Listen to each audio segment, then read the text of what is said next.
ओम नमः सिद्धेभ्यः। प्रणम्योणजिलं वीरम् अनन्तवर्णाळदंसणसावम् ओच्छामिणीयं सारं केवली शुद्ध केवली भणिगम। नियम सार परमागम दूसरा आजीव अधिकार गाथा नंबर 25 पृष्ठ 54। आपके यहाँ प्रश्न नंबर अलग हो सकता है 68। दादु च दुःखस्य पुणो जं हेदु कारणं तं तितं मेयो हन्धाणम् अवसाणु नादं भोकज्य परमाणु। इसमें कार्य परमाणु और कारण परमाणु की चर्चा आने वाली है आगे। तो पहले कार्य परमाणु क्या है उसके बारे में इसमें बता रहे हैं।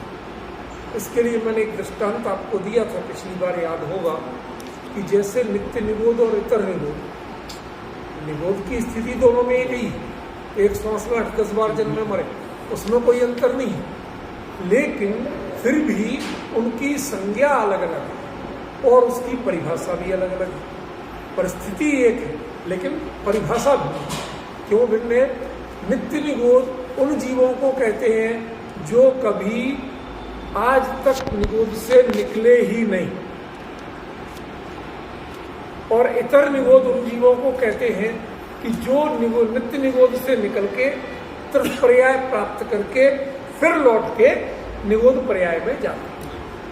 ठीक है ना? मैं शरीर वो तो समान है, वो चर्चा तो अभी अलग से आएगी। अभी पहले थोड़ा कार्य परमाणु की चर्चा कर लेना, ये तो विषय छूट जाएगा। तो मूल बात क्या है कि वो दोनों एक जैसे होते हुए भी उनकी परिस्थितिगत भिन्नता है।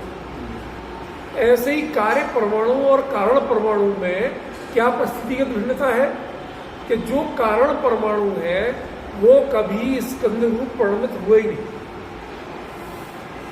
6 प्रकार के स्कंदों में किसी रूप परिणमित नहीं, और जो 6 प्रकार के स्कंदों में परिणमित होने के बाद और लौट के अंत में पुनः परमाणु अवस्था को प्राप्त होता है उसे क्या कहेंगे? कार्य परमाणु। नहीं है भाई, एक ओरिजिनल चीज जैसे बूंदी थी, एक बूंदी का लड्डू कभी बना ही नहीं, बूंदी अपनी खिली खिली, उसका नाम बूंदी, ठीक है नहीं। अब बूंदी का लड्डू बना और लड्डू बनने के बाद फिर कुछ ज्यादा नमी कम होगी, फिर बिखर गए, अब तोड़ दिया गया, तो वापस एक बूंदी अलग हो। अब वो एक बूंदी है कि लड्डू का टुकड़ा? मैं तो लड्डू का ही टुकड़ा, लेकिन बूंदी में हाँ, दोनों मैं मान रहा हूं, लेकिन अब उसका परिचय किसमें से दिया जाएगा? लड्डू के अंश रूप बूंदी से दिया जाएगा, ठीक है ना। और जो पहले बूंदी थी वो लड्डू की कारण है, उससे लड्डू बनता, ठीक है ना। इससे जो लड्डू से टूट के बूंदी गिरी, इससे लड्डू नहीं, ठीक है ना। और बने भी कोई भी प्रोसेस कर लो, लेकिन ये लड्डू का अंश कहलाए। अंतर ख्याल में आ सकते। ये यहां बताना चाहते हैं कि कार्य परमाणु और कारण परमाणु में तकनीकी अंतर क्या है कि जो परमाणु एक बार स्कंद अवस्था को प्राप्त हो गए, अब उसमें घटते बढ़ते जैसे जो होते रहे होते होते और वापस परमाणु अवस्था को प्राप्त, ठीक है ना, उसको क्या कहेंगे आप? कार्य परमाणु कहेंगे। बस एक इतनी सी परिभाषा याद रखना, डिटेल तो समझ में आएगा, अभी चर्चा आएगी। पहले मूलभूत बात कितनी याद रखना कि जो पुद्गल परमाणु स्कंद अवस्था को प्राप्त हो चुका है और उसके बाद विभिन्न 6 प्रकार के स्कंदों में से अलग अलग रूप में होता हुआ पुनः परमाणु अवस्था को प्राप्त हुआ, उसको क्या कहेंगे आप? कार्य परमाणु कहेंगे। अब उसकी और क्या विशेषता है वो सब आएगी चर्चा। अभी तो हमें मूलभूत अंतर ध्यान रखें। जो परमाणु आज तक स्कंद अवस्था को प्राप्त नहीं हुआ वो कार्य परमाणु नहीं कहा जा सकता। बस इतनी मोटी बात याद, ठीक है ना। बेसिक याद होगा तो फिर आगे चर्चा में भ्रम नहीं हो और बेसिक में चूक हो गई तो आगे सब घालमेल होता है। ठीक है ना। इसीलिए मैंने निगोद का दृष्टांत दिया था कि जैसे नित्य निगोद और इतर निगोद दोनों है तो निगोद ही, उनकी स्थिति वही है, लेकिन फिर भी जो एक बार तत्पर्याय को प्राप्त हो गए और लौट के वापस आए तो इतर निगोद, और जो कभी तत्पर्याय को प्राप्त ही नहीं हुए वो नहीं। ठीक है ना। वो दृष्टांत था, वो यह सिद्धांत नहीं था, इसलिए उसको अभी विस्तार से नहीं ले रहे। ठीक है। तो एक परिभाषा क्लियर होगी कि जो स्कंद अवस्था को प्राप्त होकर पुनः परमाणु अवस्था को प्राप्त हुआ है उसे हम कार्य परमाणु। ठीक है। ये तो हो गई सीधी सरल परिभाषा जिसमें हमें ज्यादा समझने की जरूरत है। लेकिन ये परिभाषा कैसी है? सांयोगिक, संयोग के आधारित, उसमें क्या होता है परिवर्तन, इस पर आधारित नहीं है। भाई उसका स्कंद रूप में संयोग हुआ था, अब संयोग छूट गया। ठीक है। एक लौकिक दृष्टांत, सपोज करो किसी लड़की का ब्याह हुआ, विदा होने के पहले टूट गया, छूट गया, कोई घटना हो गई, भले ही फेरे भी हो गए लेकिन वो ससुराल पहुंची नहीं पाई, पहले ही कुछ हो गया। अब वो लड़की कैसी लड़की है या नहीं? टेक्निकली लड़की ही है, लेकिन अब उसका परिचय किस रूप में आएगा? जब वैवाहिक विज्ञापन देना होगा तो कोई तलाकशुदा, परित्यक्ता, कुछ ना कुछ दूसरे कैटेगरी में, यदि ईमानदारी से रखेंगे तो यही रखेंगे ना। फेरे अगर हो गए तो फिर तलाक, मतलब हाँ, वो कहने का मतलब वही है। फेरे से पहले तक का हिसाब ऐसा है कि दृष्टांत जानबूझ के मैं ऐसे ही दे रहा हूँ ताकि हमें अपना विषय समझना। यार हमें उनकी परिभाषा नहीं करनी, हमें तो अपना समझना। तो जैसे उसको कहे, लेकिन फिर भी उसकी परिभाषा में अंतर है, वर्गीकरण में अंतर है, उसका क्लासिफिकेशन अनमैरिड से डिफरेंट हो। ठीक है। ऐसे ही जो परमाणु एक बार स्कंद अवस्था को प्राप्त, ठीक है, उसमें जो भेद संघातेभ्यः उत्पद्यन्ते, भेद और संघात, कहीं से टूटे कहीं जुड़े, कहीं से टूटे कहीं जुड़े है। दो अधिक आदि गुणादाम तू, दो गुण जिसके अधिक है, चिकने और रूखे के, उनमें चिपक जाएंगे, उनमें मिल जाएंगे, बनते रहेंगे। तो ये जो क्रियाएं हो रही हैं, अभी अब थोड़ी सूक्ष्मता सुनो, ये ध्यान देना, ये जो क्रियाएं हो रही हैं, ये क्रियाएं उद्गल की स्वाभाविक हैं क्या विपरीत? भाई मिलना और बिछोड़ना स्वाभाविक है, ठीक है ना। पूर्ण और गलत उसका स्वभाव है, उसका नाम ही पुद्गल इसलिए है। और जो उसमें गुण है, जिन गुणों के कारण वो चिपकता है या टूटता है, भेद और संघात होता है, वो स्निग्ध रूक्षत्वाद बंधा, तो स्निग्ध भी उसका गुण है और रूक्ष भी उसका गुण है। तो सब कुछ स्वाभाविक हो रहा है, फिर वो ऐतराज क्यों, उसका नाम अलग क्यों दे? प्रश्न समझ में आएगा? भाई कोई भी चीज उसने दूसरे ने उसमें घुसपैठ नहीं करती, किसी के कारण कुछ नहीं होगा, सब उसकी ऑटोमेटिक जो प्रॉपर्टी थी, क्वालिटी थी, उसका ही सारा मंचन हो रहा है, रंगमंच पे दिखाई दे रहा है। और जब वो ही सब कुछ हो रहा है तो आप उसे अलग से नाम क्यों दें? पारा की तरह सोचते, पारा अलग हुआ फिर जुड़ गया। यहाँ पर बहुत बारीक से, बहुत बारीक से, क्योंकि जो शुद्ध पुद्गल है वो स्कंद नहीं है, वो परमाणु है। उसमें स्निग्ध रूक्ष गुण है, लेकिन स्निग्ध रूक्ष गुण आपस में चिपकने के लिए नहीं है। श्रद्धा गुण अन्य को भी अपना मान सकता है कि नहीं? श्रद्धा गुण का काम तो हम पड़ा करना है, और ऊपर में भी करे, किसी में करे, ठीक है ना, कर सकता है कि नहीं? फिर जब वो पर में करता है तो उसे आप अशुद्ध क्यों करें? अरे विपरीत क्या विपरीत? भाई उसका काम कितना था? अहमपना स्थापित करना, और उसने अहमपना ही स्थापित किया। उसने बच्चे भले आदमी ने कर क्या लिया, कौन सा अनर्थ कर दिया, समझ गए ना? फिर आप उसे विपरीत क्यों करते? प्रश्न तो समझ में आ रहा है? बड़ा सीधा सरल सा प्रश्न मैं कर रहा हूं। जो भी बात बताना चाहता हूं मैं, वो असल में बहुत गंभीर है। ये वस्तु स्वतंत्रता का ऐसा रहस्य खुलने वाला है कि जिससे आप बिल्कुल ही अचंभित रहेंगे। इसलिए मैं कह रहा हूं थोड़ा धीरे धीरे धीरे धीरे चल के हम वहां तक पहुंचे तो सही। एक साथ सीधे कहना तो बहुत आसान होता है, लेकिन वो चीज पचती नहीं है, समझ में नहीं है। सर्दियों से गर्मी, गर्मियों से सर्दी, जब हर रोज का टेम्परेचर बदलता है तो हमें लगता आया, और यहां से लेके आपको रेगिस्तान में जाके खड़ा कर दें सीधे 50 में, चलता ना, समझ नहीं आता। ये तो एरिया ही अलग है। जब आपके एरिया में ही वो सब होता है तो हमें सहजता लगती है। तो मैं आपको बड़े सहज तरीके से समझाने की कोशिश कर रहा हूं कि जैसे उद्गल का जो शुद्ध रूप है परमाणु, उसमें स्निग्धरूक्षादि गुण है कि नहीं है? तो उसकी अपनी प्रॉपर्टी है। और स्निग्धरूक्षत्वाद बंधा, ये सिद्धांत है कि नहीं है? हाँ, ये भी है। तो इसका मतलब उसने कुछ गड़बड़ किया? कुछ गड़बड़ नहीं किया। तो फिर वो जो स्कंद बना, तो उसके बाद उसका नाम आपने कार्य परमाणु, उसकी जात बिरादरी क्यों बदली? भाई परमाणु परमाणु है, भाई वो चिपक के रहे तो बूंदी के अपने आकार में है, वो किसी दूसरे में थोड़ी घुस गई, ठीक है ना? ऐसे ही परमाणु परमाणु रूप में रहा, चाहे भले ही वो मिल के रहे और चाहे अलग रहे।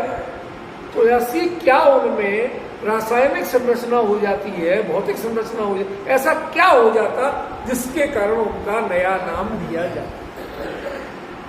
ध्यान रखना भाई साहब, उद्गल का अपने जो क्षुरोपशम का विषय है वो अभी तक 99.99% उद्गल है। 0.00% जो चेतन की प्रणति है वो मात्र संवेदनात्मक है, ज्ञानात्मक नहीं। जो शब्द बोल रहा हूं ये हो सकता है आपको बहुत अप्रोप्रिएट नहीं लगे, कोई बात नहीं, लेकिन इनका अभिप्राय अप्रोप्रिएट है। ज्ञानात्मक माने जैसे आप ये जान रहे, क्लियर दिख रहा, ऐसे ही आपको सुख और दुख की संवेदनाएं जो है, फीलिंग तो होती है लेकिन क्लियर दिखता है कि ये सुख है, ये दुख है, इससे सुख हुआ, इससे दुख हुआ। जिस बच्चे से बहुत सुखी होते हो, मिठाइयां बांटते हो, उसी बच्चे से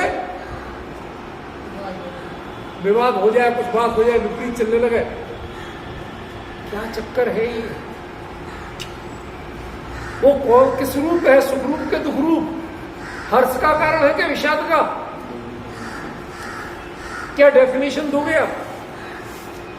समस्या समझ में आ रही कि नहीं आ रही? कुछ इसलिए पहले इस विषय को बहुत शांत मन से समझने की कोशिश करें। उद्गल को आप सबसे ज्यादा जानते हो, और जानते हुए भी उसमें ही आपको जितना अंदाज लगता है, प्रत्यक्ष तो क्या कहें, अनुमान ही कहें, क्योंकि वास्तव में उद्गल का प्रत्यक्ष भी केवल ही होता है, हम तो इनडायरेक्टली पिक्चर देखते हैं, ठीक है? तो जो कुछ भी है वो जितना आप जान रहे हो, क्या उसको ठीक ठीक जानते हो? क्या उसको पहचान पाए? जो लोग जीवन साथी उनके साथ रहते हैं, कौन एक दूसरे को पूरा पहचानता है? कौन दावा कर सकता है? समझ गया? समय बीतता जाता है। ऐसे ही जिस उद्गल के संग में आपने अनादिकाल से आज तक का समय पूरा बिता दिया, अभी भी आचार्य कह रहे तुम उसको प्रॉपर जानते हैं, हम तुम्हें जनवाने की कोशिश कर रहे हैं। कीप इट नो, इसको पहचानो। वो क्या कह रहे हैं कि धाउ चौकस, अब यहां पर मैंने थोड़ा बदल के लिखा, धादु चौकस दा कर दिया ऊ की जगह। क्यों? सौर से नहीं प्राकृत में जो कुंद की प्राकृत है, यदि यही की यही गाथा प्रवचन सार में होती तो वहां धातु चौकस लिखा। ये बाद के प्रतिलिपिकारों ने महाराष्ट्रीय प्राकृत बना दिया, जो लेटर फॉर्म की प्राकृत, वो दा का लोप कर, ठीक है ना?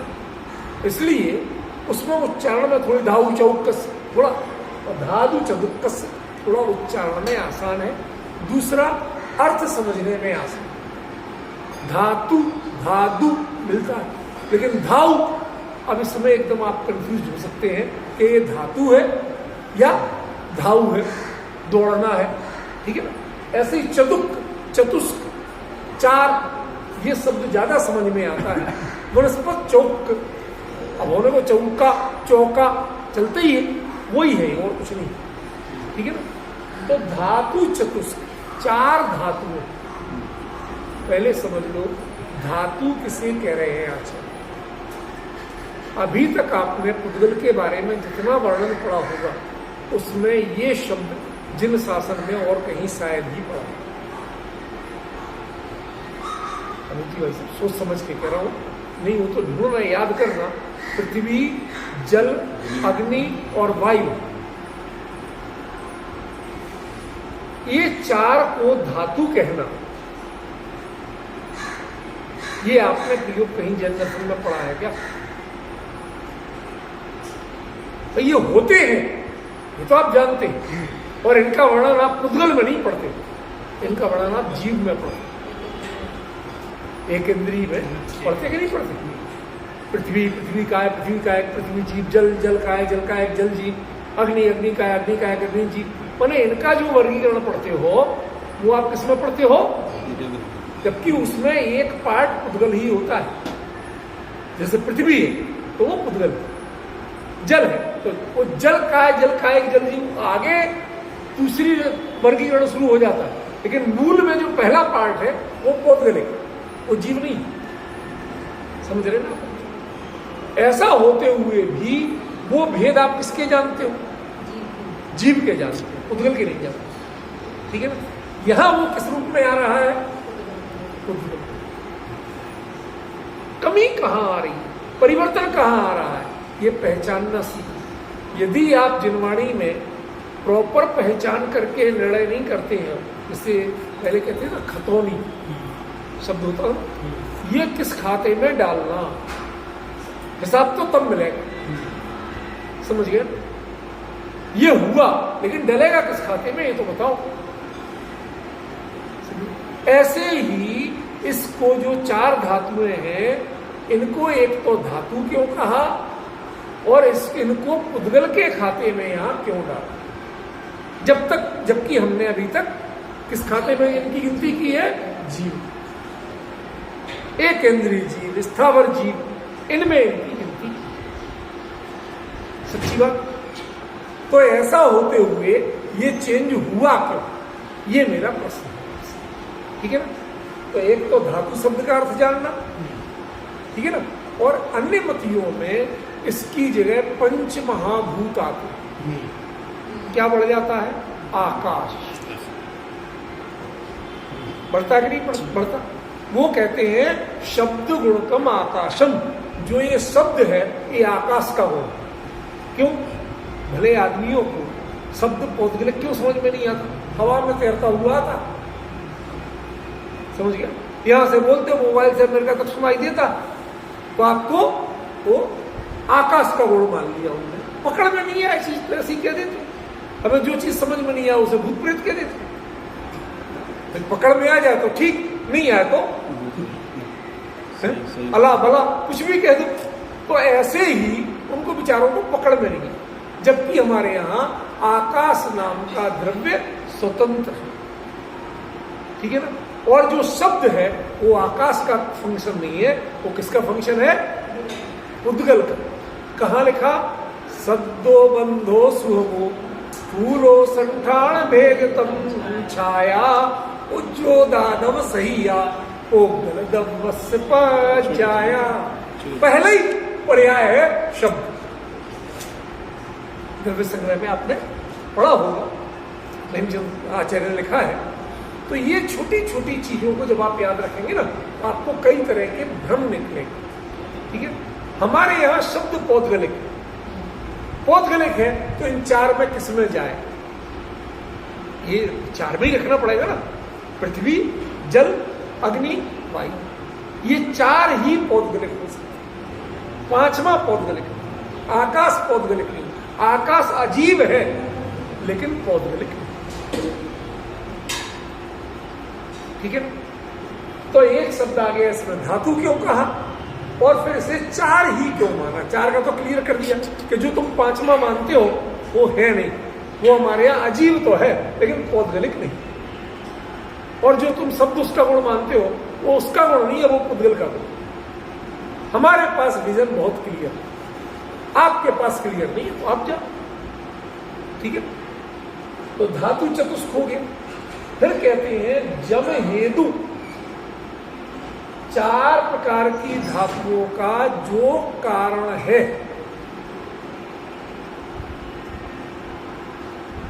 चार धातुएं, पृथ्वी, जल, अग्नि, वायु। इन चार को धातु क्यों कहा तो अभी बताना है। इन चार धातुओं का जो कारण है, माने जिससे कार्य परमाणु से ये चार धातुएं बनती हैं। मतलब कि कारण परमाणु से चार धातुएं नहीं बनती। एक एक करके समझो ना। देखो, आपको हर समय ध्रुव ज्ञायक की बात नहीं मिलेगी। जो भी विषय आचार्य दे रहे हैं, फिर इसका जो बताएंगे कि इसका भावना पक्ष क्या है, इसका विपरीत परिहार पर, वो तो आएगा। लेकिन अब शुरुआत में आप सोचो कि सब वो ही आ जाए, हमें एक एक करके समझना। मतलब जो चार प्रकार की धातुओं का हेतु कारण है उसका नाम कार्य परमाणु। एक एक करके, जो चार प्रकार की धातुओं का हेतु है वह कार्य परमाणु। एक दूसरा, खंडाणम अवसाणो कारण, जो स्कंधों के अवसान का कारण है। स्कंध माने पिंड, और पिंड को टूटेगा तो उसके अवसान का कारण है, उसका नाम भी कार्य परमाणु। एक की दो परिभाषा,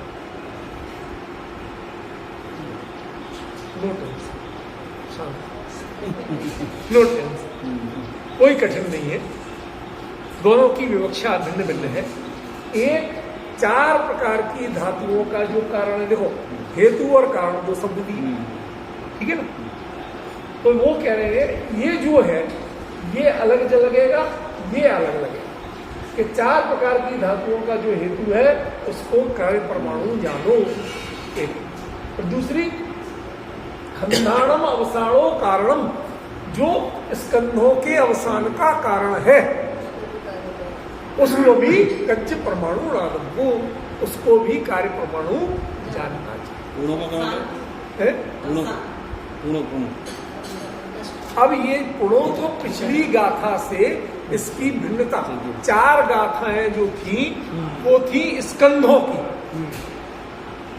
अब पुद्गल के अणवा स्कंधाश्च दो वर्गीकरण है कि नहीं है, अणु और स्कंध।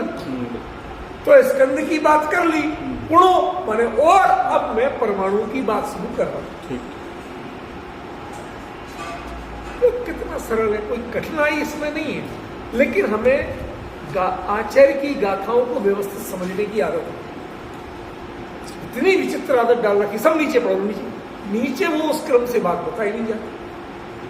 हम आचार्यों से दूर होते हैं। मेरा फोकस है कि आचार्यों के नजदीक जाओ, बल्कि सीधे उनकी गोद में जाके बैठो, ठीक है ना। तो अब इस गाथा का सरल रूप तो क्लियर हुआ अनवय कि पहला क्या कहा, और माने स्कंधों की चर्चा के बाद अब मैं परमाणु की चर्चा कर रहा हूं, ठीक है। तो वो परमाणु भी दो प्रकार है। उनमें पहला परमाणु जो है उसका नाम कार्य परमाणु। वो कार्य परमाणु का क्या लक्षण है कि ये धातु चतुष्क का हेतु होता है और स्कंधों के अवसान का कारण, ठीक है। कोई चीज एक चीज को बनाती है और एक चीज को, दोनों जगह फंक्शन, समझ में। कोई चीज आपको पेट में कब्ज पैदा कर सकती है, कोई चीज आपको कब्ज दूर करती है। और खाना एक चीज, दो खाना नहीं। अब बताओ कैसे करो। अब अम्मा जी आप बताओ, आप नहीं आई हो, आप बताओ। हैं? जो नुकसान करती वो नहीं खाएंगे। ये तो कहने की बातें हैं। देखो हमारे यहाँ वो समझदारी प्रयोग की जाती है, अन्य देशों में जाएं वहां मैदा खाते हैं, अकेली कब्जी पैदा करते हैं, समझ गए। अब वो जो कुदरत ने गेहूं में छिलका जो दिया है, फाइबर जिसे कहते हैं आप, वो फाइबर है पचाने का काम करता है, हाथों से चिपकने से रोकता है। आप क्या करते हो, अकेली मैदा नहीं निकालते, वो भी पीस के आटा बनाते हो, आप लोग आटा खाते हो, तो पेट भी भरता है, पौष्टिकता भी रहती है, और वही चीज पेट साफ भी करता है। तो बोलो एक ने दो काम किए कि नहीं किए? अच्छा भाई कहते आप तो कहीं से भी लेके कहीं फिट करते थे, इनके शकल पे लगा रहे तो हम सब पढ़ लेते इनकी। अरे मैं क्या करता हूं भाई, जो है वस्तु में एक में दोनों गुण साथ में मौजूद है, दोनों फंक्शन साथ में मौजूद है, वही धातु चतुष्क का कारण भी है और वही स्कंद के अवसान का कारण है। धातु चतुष्क क्या है? स्कंद है कि परमाणु? धातु चतुष्क तो स्कंद है भाई, पृथ्वी जल ये सब स्कंदों ही के भेद तो थे, तो फिर इनको यहां अलग, यही असली प्रश्न है। फिर इन्हें धातु चतुष्क क्यों कहा, स्कंद क्यों नहीं कह दिया? समझिए विषय एकदम अलग है, शांति से सुनो, शांति से सुनो, ये विषय बहुत डिफरेंट है, इसीलिए मैं आपको बड़े धीरे धीरे ले रहा हूँ। अभी सुनो अम्मा जी, आपको ये विषय आइडिया नहीं है, ये विषय बहुत अलग टाइप का है, बहुत गंभीर चल रहा है, बहुत सालों से, यहाँ 27 साल हो गए मुझे चलाते हुए, इसका ही नहीं और दूसरे भी, यहाँ की चर्चा का एक भिन्न है। तो मैंने इसका नाम धातु जो पढ़ा वो कारण अभी आएगा, लेकिन ये समझ लो कि इसका एक परिचय आपका किस रूप में है, स्कंध के रूप, ठीक है ना। तो मतलब वो स्कंधों का कारण है और वो ही स्कंद के अवसान का कारण। अजीब समस्या है, वो स्कंद का कारण है कि स्कंद के अवसान का कारण? अब आपको लगा होगा कि ये तो बात आपस में टकरा रही कि नहीं टकरा रही? भाई आप तय करो कि स्कंद का कारण है कि स्कंद के अवसान। अब समझ में आ रहा आचार्य कुंद ने या स्कंद शब्द क्यों नहीं दिया, धातु चतुष्क क्यों दिया? अब कुछ आइडिया लगना शुरू हुआ। उनको स्कंद होते हुए भी धातु चतुष्क नाम क्यों दिया आचार्य? पॉइंट समझे? अब थोड़ा दिमाग सक्रिय हुआ। क्यों? यदि इसको हम सामान्य परिचय स्कंद ले लें तो ये तो आपस में टकराने वाली बात होगी, पूर्वापर विरोध वाली बात होगी कि एक वाक्य में कह रहे हैं कि स्कंदों के कारण है और जो स्कंद के अवसान का कारण है। अजीब समस्या है, दोनों काम एक साथ कैसे हो रहे, समझे ना। तो ये थोड़ा सा परेशान, जब आप इतनी जिज्ञासाएं करोगे, एक एक शब्द का बारीकी से जानोगे, तो फिर इन चीजों पे आपका उपयोग जाएगा कि हाँ क्या अंतर बता। देखो अब मैं थोड़ा सा आपको धातु शब्द पे बताऊं। स्कंधों को एक नया नाम दिया ना, धातु, ठीक है ना। धातु, धातु माने यूं तो मेटल हो, लेकिन एक बॉडी में भी धातु है, ठीक है ना, और उसमें भी धातु जो है, तो आपके बॉडी में जो आयरन है वो चुंबक से पकड़ लेते हो। आपने तो परिभाषा पढ़ी है, चुंबक आयरन को खींचता है, तो आपके बॉडी में भी आयरन है, वो क्यों नहीं खींचता? पॉइंट समझ में आ रहा है? आप एक एमआरआई करा रहे हो और एक इतना सा आलपिन रखे हो तो खतरा है, और आपके बॉडी में आयरन है, उसका कोई खतरा नहीं, उसके इतने हैवी मैग्नेट उसको नहीं खींच पाते। मतलब कुछ समझ में आ रहा है संकेत कि भाई एक चीज हमेशा जो नाम वही होगा लेकिन उसका फॉर्म वही नहीं है। बॉडी में जो आयरन है, बॉडी में जो धातु है, सप्त धातुमय के कहते कि नहीं कहते, तो इसके धातु जो आप सोना पहनते हो और जो इसमें है दोनों एक ही, उसका गहना बना सकते हो। जो बॉडी में धातु में सोना है, जो चांदी है, उसको कुछ कर सकते हो। माने वो जो है वो रासायनिक संरचना के काम आती है तो उसका नाम धातु है, ठीक है ना। और जो ऐसे पहनने करने टूटने करने के काम आती है वो धातु अलग है, वो वाली धातु नहीं है। एक वैद्यक वाली धातु है और एक व्यापार वाली धातु। आप किसी को कहते भैया इसके तो धातु कमजोर है, वैद्य कहता धातु दौर्बल्य एक नाम है संस्कृत का कि इसकी धातु कमजोर है इसलिए बीमार रहता। जितनी मात्रा में जो चाहिए उतनी मात्रा में इसके बनती ही नहीं, होती ही नहीं। तो अब आप बताइए, शब्द वही रहा, बाजार में जाते हो आप धातु तो वही बोलते हो और असल में उनके नाम भी वही है, सोना चांदी पीतल तांबा सब वही, ठीक है ना। तो वही धातु आपके लिए धातु खरीदते हो तो अलग धातु, और जब वैद्य कहता है तो अलग धातु। अच्छा एक काम करो, आपके शरीर में लोहे की कमी हो तो एक लोहा अपने घिस के पी जाओ, हो जाएगी। सब कुछ लोहे में रहने लगो, हो जाएगा। और जहां आपको लोहा नहीं दिखता उससे पूरा हो जाए। खजूर खाओ, कहीं लोहा दिखता है? आप लोहा खाओ तो दांत टूट जाएंगे, क्यों ना समझ। और खजूर खाओ नहीं टूटती, लेकिन लोहा टूटती होती है। नारियल पानी पियो, उसमें कहीं लोहा दिखता है? नहीं दिखता। लेकिन जो शरीर के लिए लोहे नाम की धातु चाहिए उसका सोर्स वो है, और जिसे आप धातु जानते हो वो उसका सोर्स नहीं, डायरेक्ट। मंत्र समझ रहे कि नहीं समझ रहे? तो यहां जो धातु शब्द है वो किस सेंस का है? जैसे वैद्य वाली धातु होती है और जो बर्तन वाली धातु होती है उनमें जो अंतर है वही अंतर यहां ये वैद्य वाली धातु की बात है, बर्तन वाली धातु की बात है। धातु माने जो नव निर्माण का कारण।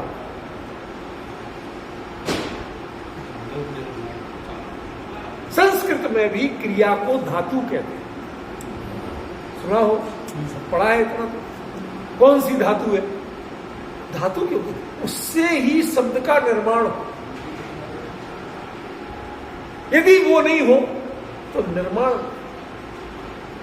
पृथ्वी है, पानी नहीं, अंकुर निकलेगा। धूप नहीं है, अग्नि तत्व नहीं है, अंकुर निकलेगा। हवा नहीं है, ऑक्सीजन नहीं है, अब तीनों चीजें मिल जाए अंकुर निकलेगा। अब अंतर ख्याल में आ रहा है ना बाबू? ये चारों का जो समवाय है, जब ये एक दूसरे के प्रति कारण रूप में मिलता है तो उसका नाम धातु। और जब ये इंडिविजुअल होते हैं तो ये स्कंद होते हैं, धातु नहीं। मैं नहीं समझता कि आपको कितनी बात समझ में आई और कितनी नहीं आई, लेकिन मैं अपनी ओर से जो बता रहा हूं वो बड़े परफेक्टली बताऊं, ठीक है ना। संस्कृत में भी वो धातु प्रत्यय ये सब जो बोलते कि नहीं बोलते, ऐसे ही जो धातु चतुष्क है, पृथ्वी जल अग्नि वायु, इन धातु चतुष्क का जो कारण है, माने कार्य परमाणु से जो एक बार कार्य परमाणु रूप में बदल चुका है, स्कंद बन के जो पुनः परमाणु बना है, उससे पृथ्वी आदि का निर्माण होगा। जो कार्य कारण परमाणु था उससे सीधे पृथ्वी आदि स्कंदों का निर्माण नहीं होगा, जो किसी फंक्शन के लायक। वो उस रूप में तो बन जाएंगे, लेकिन वह पृथ्वी का काम, पृथ्वी माने सृष्टि हो, आगे विकास हो, वो नहीं। चंद्रमा पे भी पृथ्वी है कि नहीं है? एक भी वनस्पति होती है? अब क्या कर लो, वो धातु नहीं है, पर वो पृथ्वी स्कंद तो है, लेकिन धातु नहीं। मतलब स्कंधों में जो पृथ्वी की चर्चा थी वो धातु की नहीं थी, वो स्कंद की थी। और यहां जो पृथ्वी की चर्चा है वो धातु की है, स्कंद की। ये यहां झोल खा जाते लोग, चक्कर खा जाते, भाई तो पता नहीं क्या बातें कर रहे हैं, ऐसी वही सब इधर का उधर करते रहते हो, क्या करें, इनसे कौन माफी मांगे। इनसे नवनिर्माण हो गया था तो धातु आ। पर्याय बदलना एक अलग चीज है। दरअसल इसके नवनिर्माण माने जो जीव की सृष्टि, जो मतलब जीवन की क्रिया है, समझ गए ना, जिसके कारण पृथ्वी से पृथ्वी का एक पृथ्वी जीव, वो पृथ्वी धातु है, और जिससे खाली पृथ्वी रह जाती है, पृथ्वी का एक पृथ्वी जीव, ये जो परंपरा नहीं चलती ना, वो पृथ्वी धातु नहीं, वो स्कंद है। जल से जो जल का एक जल जीव, ये जो परंपरा होती है वो जल धातु है, और जो अकेला वो स्कंद है। मतलब ये वो पॉइंट है, वो जंक्शन है कि जहां से टोडरमल जी का वो वाक्य मिलता है कि जीव और पुद्गल के परस्पर निमित्त नैमित्तिक संबंध बहुत हैं। वो किससे होते हैं? धातु से होते हैं, स्कंद से नहीं होते। और इस धातु चतुष्क का कारण क्या है? कार्य परमाणु है। कारण परमाणु से धातु नहीं बनती।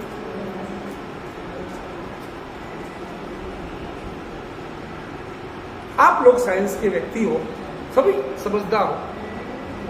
कई धातुएं ऐसी होती हैं जिनके लिए अंतरिक्ष में जाके तो मेल्ट किया मिश्रित धातु बनाते हैं, किया जा सकता है, धरती के वातावरण में नहीं किया जा सकता। नहीं हुआ, गूगल पर पढ़िए, ढेरों मिले। आप तो साइंटिस्ट हो, आप पहले ही जानते हैं। तो वो उसके लिए वह परिस्थितियां चाहिए। यहां उन्हें कुछ चीज मिल रही है और कुछ नहीं मिल रही है, जिससे वो अपना फंक्शन नहीं कर पा रहे। ठीक है ना? वो फंक्शन करने लायक स्थिति चाहिए, तब उनका नाम धातु होगा। यदि वो अपना नया फंक्शन करने लायक स्थिति में नहीं आते हैं तो वो धातु है। और ये धातुपना जीव और पुद्गल के जो परस्पर निमित्त नैमित्तिक संबंधपना है, उसको प्रमाणित करता है।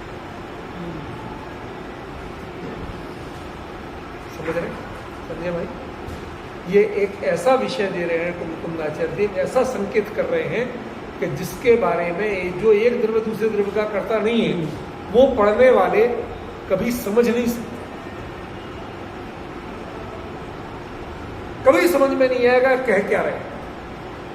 इसकी डायरेक्शन, दिशा कहां जा रही है, वो नहीं पता। इसी में कह रहे खंडों के अवसान का नाम कार्य परमाणु, और इसी में कह रहे धातु चतुष्क का जो कारण उसका नाम कार्य परमाणु।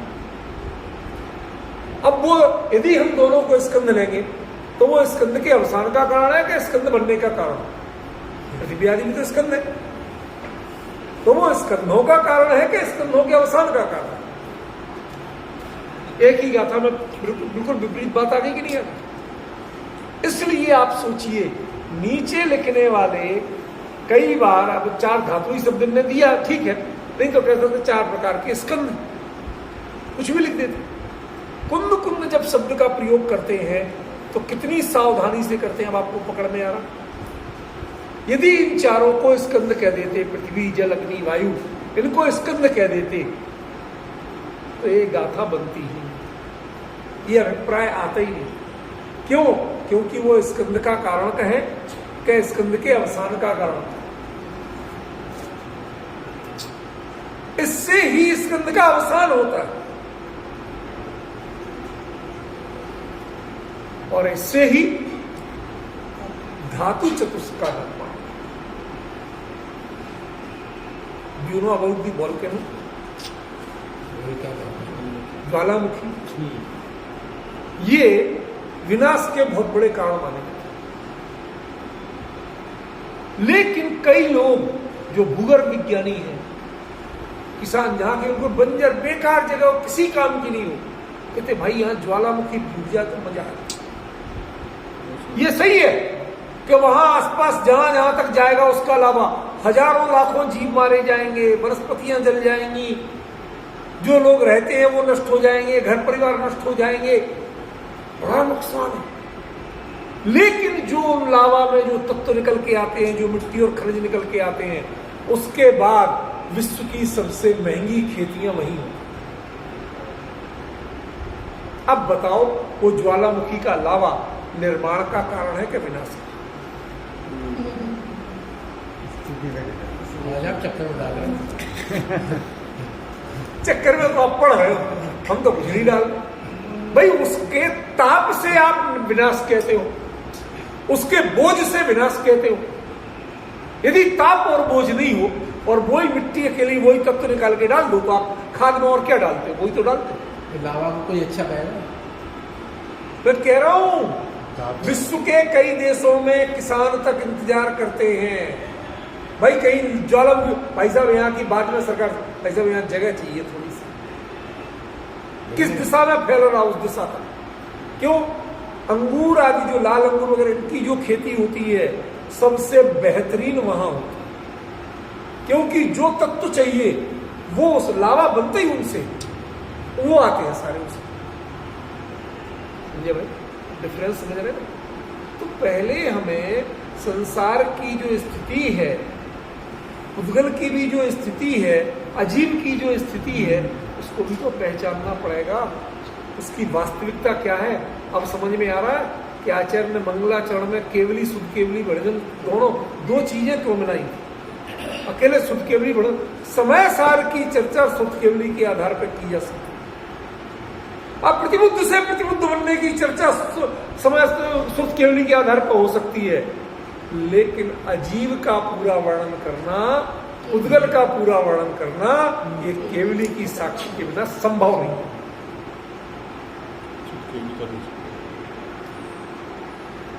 समझ में आ रहा है क्यों कहा आचार्य ने मंगलाचरण में?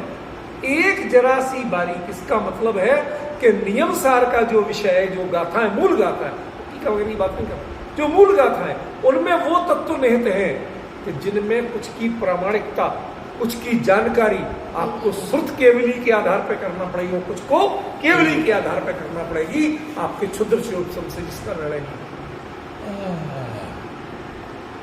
समझ सकते हो, पहचान नहीं सकते, देख नहीं सकते हो, जान नहीं सकते हो, साक्षात्कार नहीं कर सकते। समझे? साक्षात्कार करने के लिए केवली चाहिए, प्रामाणिकता उनकी होगी, ठप्पा उनका लगा, जैसे ISI का ठप्पा लग जाता है तो आप वही चीज को अच्छा मान, ठीक है? लेकिन जो ठप्पा लगा उसको कोई नहीं खाता, कोई काम में नहीं लेता, लेकिन उससे प्रामाणिकता तो मानते हो। तो ऐसे ही केवली और शुद्ध केवली की तो वचनों की प्रामाणिकता है इसमें, लेकिन आपको अंतर तो पहचानना पड़ेगा कौन सा शुद्ध केवली कथित है और कौन सा केवली से प्रमाणित है। ये जो सारा विषय है ये केवली से प्रमाणित विषय है, ये शुद्ध केवली का विषय नहीं। समझे? क्यों? क्योंकि शुद्ध ज्ञान, पंकज बाबू आपको खास ध्यान दिला रहा हूं, थोड़ा विलंब से। शुद्ध ज्ञान जो है वह चौथे प्रकार के स्कंद तक को जानता है, सूक्ष्म और अति सूक्ष्म स्कंद को भी नहीं जानता तो परमाणु को क्या जानता? इसलिए ये सारा विषय केवली के ज्ञान पर आधारित है, शुद्ध केवली के ज्ञान पर आधारित नहीं है। यही तो मैं समझाना चाहता हूँ। आपको पता तो होना चाहिए ना, इतना तो कॉन्फिडेंस होना चाहिए कि हाँ ये बात है तो सही है, और क्यों सही है, ठीक है ना? तो आपको धातु चतुष्क, 4 धातु, अब 4 ही ये भी पूछो तो भाई एक एक शब्द को जब तक क्लियर नहीं करेंगे हमें आगे बढ़ने का कोई लोग नहीं, कोई आकर्षण नहीं। क्यों? हमें तो अपने समझने, अपने हित के लिए ये शास्त्र, ये जो चर्चा के लिए बैठते हैं किसी पंडिताई के लिए नहीं है, कोई सर्टिफिकेट नहीं चाहिए किसी से, कोई मान कसाई नहीं चाहिए, ये तो अपने हित के लिए। तो समझो पहले 4 ही क्यों? कोई कारण बता सकता है अभी? 4 ही क्यों? पृथ्वी, जल, अग्नि, वायु, ये चारों में एक एक घटक ऐसा मौजूद है कि जब चारों मिलते हैं तभी ही आगे की नित्य नैमित्तिक पढ़ने की प्रक्रिया हो, तभी उनका नाम धातु पड़ता है। और यदि चारों जहां नहीं मिलेंगे वहां धातु नाम नहीं पड़ेगा, फिर वो स्कंद है। जैसे मैंने बताया चंद्रमा पे भी पहाड़ है, मिट्टी है, लेकिन धातु वो उसका निमित्तिकपना जीव के साथ नहीं घटता, वहां पर जीव राशि का संचार। जो अभी अपन साइंटिफिक चंद्रमा की बात कर रहे हो, तुम जैन धर्म के चंद्रमा की बात मत करने लगना। वहां तो वो खुद इंद्र है और वो दुनिया भर की बातें हैं, तो आपस में मतभेद की बात मत करो। जितनी बात जिस अपेक्षा से कहे जाए उतनी समझ, ठीक है। इतने ग्रह हैं, उनमें सब कुछ है। आज एक नई लड़ाई चल रही है, आपको पता है। बड़े बड़े जो विश्व के व्यापारी हैं, सबसे बड़ा व्यापारी कौन, नाम नहीं लेना किसी को, सबसे बड़ा व्यापारी, क्वालिटी की बात कर रहा हूं, कि जो एस्टेरॉइड्स पर खनिज निकालने की बात करता है वो सबसे बड़ा व्यापारी।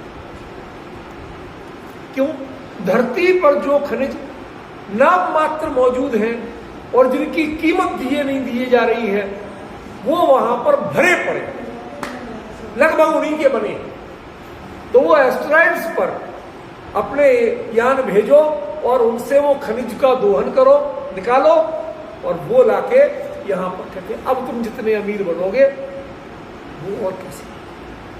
कई ग्रहों पे सोने की स्थिति ऐसी है कि जैसे आपके यहां प्योर पत्थर की, ऐसा प्योर सोना, और आपके यहां जो खानों में निकलता है वो सोना, मतलब उतना महंगा वो पड़ जाता है, उतना महंगा होता नहीं है।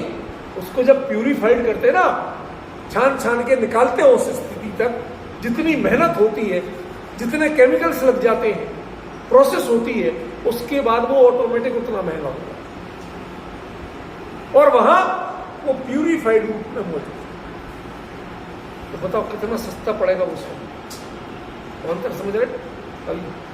तो वो एक अंतर, आज विश्व में जो एक उद्योग पटल है, उस पर एक बड़ा भारी प्रश्न है, कौन सबसे पहले अंतरिक्ष का दोहन कर सकेगा, वो सबसे ज्यादा है। क्यों? लगना क्या है, आने जाने का ईंधन के अलावा कुछ लगना ही नहीं। बाकी प्योर माल लाओ और करो, समझिए। फैक्ट्री भी नहीं लगा, फ्री फैक्ट्री का काम हो जाए, रेडीमेड। तो ये जैसे माना जा रहा है कि वहां चीज तो है, लेकिन वो चीज जीव और पुद्गल के परस्पर निमित्त नैमित्तिक के काम की है। वो काम की कब बनेगी? वो काम की तब बनेगी जब ये चारों मिलके धातु रूप होंगे।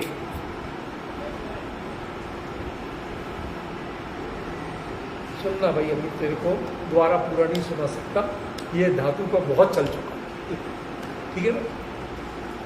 स्कंद और धातु में क्या अंतर पड़ा, कैसे पड़ा, उसका असली कारण धातु कहना क्यों है, सारी चर्चा बता, ठीक है ना।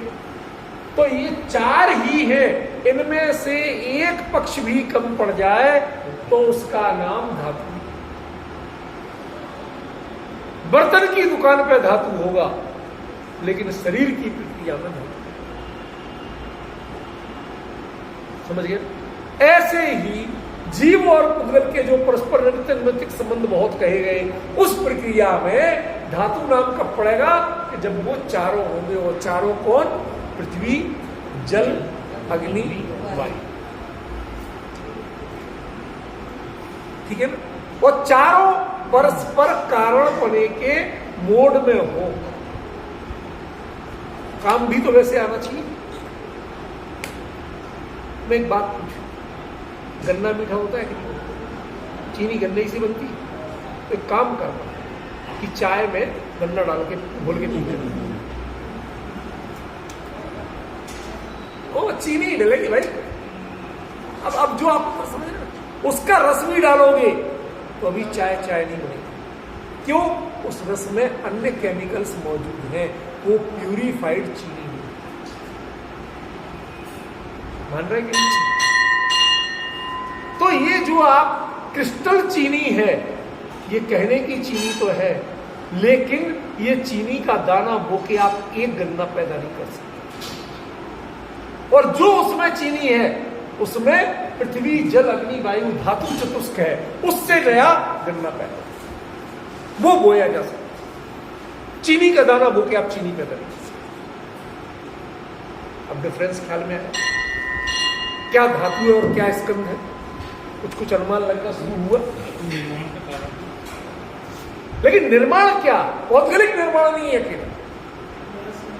जीव और पुद्गल के जो परस्पर निमित्त संबंध है, जिसे आप इनडायरेक्टली दूसरी भाषा में, लौकिक भाषा में सृष्टि प्रक्रिया कहते हो, फर्मेंटेशन कहते हो, समझ गए ना? ये उसका, तब उसका नाम धातु, अन्यथा उसका नाम स्कंद। अभी जी सच बताइए, हम लोग यदि इस तरह से चर्चा नहीं करें तो आचार्य के मूल शब्दों को कभी समझ पाएंगे? नीचे से पढ़ पढ़ के तो जहां हमें पकड़ में आता नहीं, आगे बढ़ जाते भाई, हाँ ठीक है, कहां पढ़ा। कब तक उपेक्षा करेंगे आचार्य के वचनों की? और जब हर बात एक से एक आगे बढ़ती है, यदि बीच की एक छूट जाएगी तो आगे करंट कहां मिलेगा? इसलिए एक एक को प्रॉपरली जानना है। अभी ये गाथा चलेगी, अभी तो थोड़ा इधर बता। फिर जब यही है जो कार्य परमाणु है, उससे वह धातु चतुष्क का भी कारण है और स्कंद के अवसान का भी कारण है। अजीब बात है। यदि उससे नवनिर्माण होता है तो उसी से विनाश क्यों? ध्यान रखना, परमाणु का विनाश नहीं कहा, स्कंद का विनाश। स्कंद संयोगी अवस्था है। संयोगी से असंयोगी पने को प्राप्त होना, ये भी धातु का फंक्शन है। एक फंक्शन जीव और पुद्गल के जो सृष्टि निर्माण परस्पर जो प्रतिक्रिया है, फर्मेंटेशन है, एक वो है, तो दूसरा उसी का फंक्शन ये भी है। क्या स्कंद का अवसान जो होगा, स्कंद पने से छूटेगा, ऐसे छूटेगा। एक काम कर, गोंद से कागज नोट चिपक गए, बिल्कुल चिपक गए। अब आपको नोट सही सलामत चाहिए, अलग अलग, क्या करोगे? कोई जुगत मिलाओ, पानी में डालो, नहीं, कुछ नहीं करना, नहीं निकलेंगे तब भी गारंटी नहीं है, तब भी गल जाएंगे, फट जाएंगे। आपको उनके जहां ज्वाइंट हुआ ना, वहां हल्की हल्की भाप मारो, उसमें नमी भी है, उसमें गर्मी भी है, उसमें कुछ कण भी है, वो सब जाके उसको धीरे धीरे अलग करेंगे। समझ गए ना? वही निर्माण का कारण है। गोंद में भी वो वैसी चीजें थी और अब भी भाप में भी वही है, ठीक है ना? वही अलग कर रहे हैं और वही